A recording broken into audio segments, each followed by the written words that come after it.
So this is 8.1D as in dog, trigonometry, complex numbers. Just a short video here on our fourth one. And this is example 8, 3 plus 2i over 5 minus I. Alright, I had mentioned before that we don't like to have the i's on the bottom, just like we don't like to have radicals on the bottom. So what we do is we multiply top and bottom by the conjugate.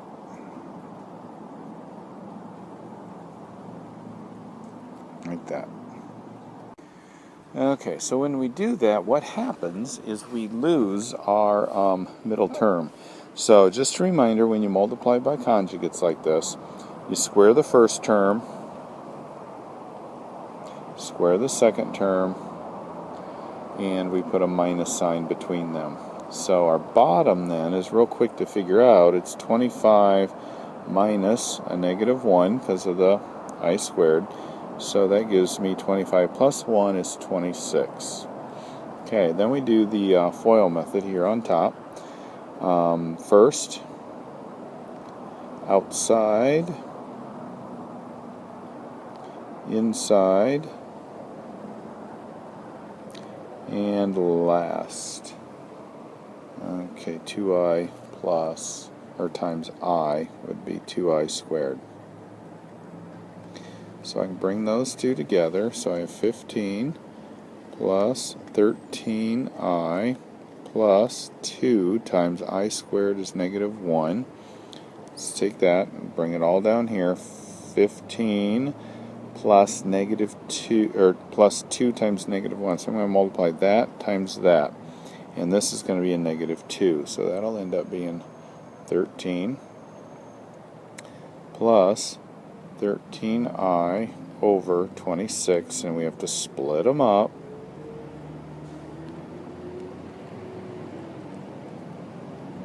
Like that, and then we can reduce. 13 over 26 is 1/2, and this is also going to be 1/2. So I can write it that way, or probably the better of the two ways, since we want the number, it's going to be like that.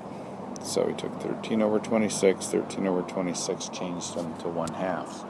All right, let's do one more, and we'll call this good for this lesson. 3 over I.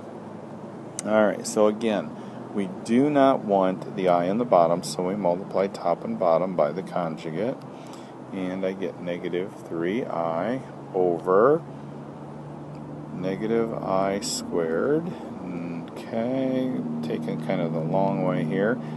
I squared is negative 1. That gives me a positive 1, so it's negative 3i over 1, or just negative 3i, or if you're going to write it in standard form, in a plus bi, it's got to be 0 minus 3i if you want it in standard form. So whichever way they're asking. If they don't ask it in standard form, just give me the negative 3i. Okay, so the problem set for 8.1, gosh,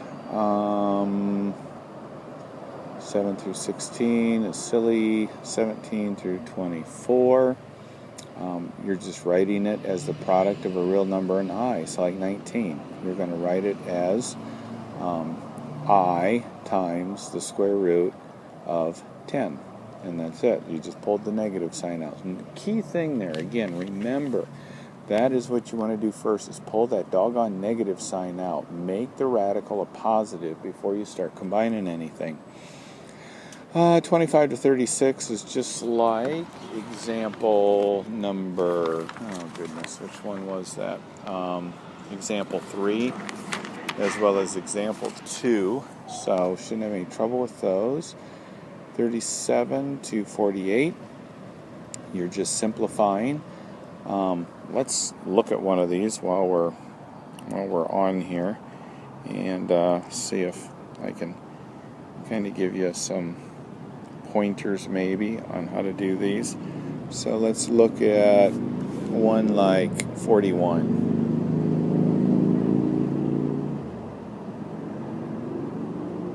So again, I'm going to pull my i's out first, and then I over I is 1.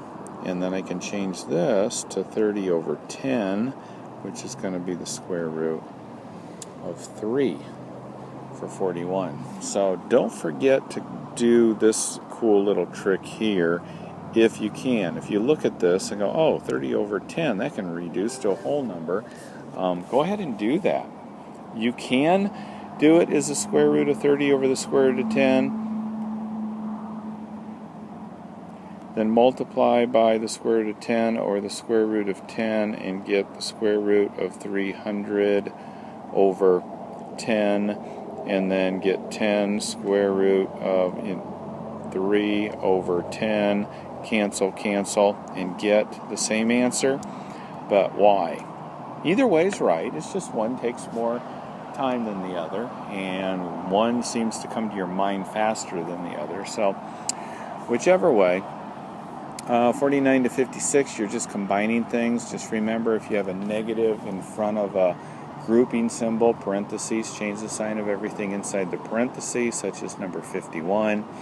That would be, instead of a minus a negative 4, it'd be plus 4 and then minus 3i. Let's see, 57 to 74, you're just doing the FOIL method. Sometimes, like on 73 and 74, you're doing the FOIL method twice. So don't forget to do that. I don't really need to go over that with you, I don't think. I think you can figure that out. It's not really too bad. Simplify the power 75 through 86. Remember, just divide by 4. The remainder will always be a number less than 4, and then just look at that chart and determine what your answer is going to be from there. 89 to 100.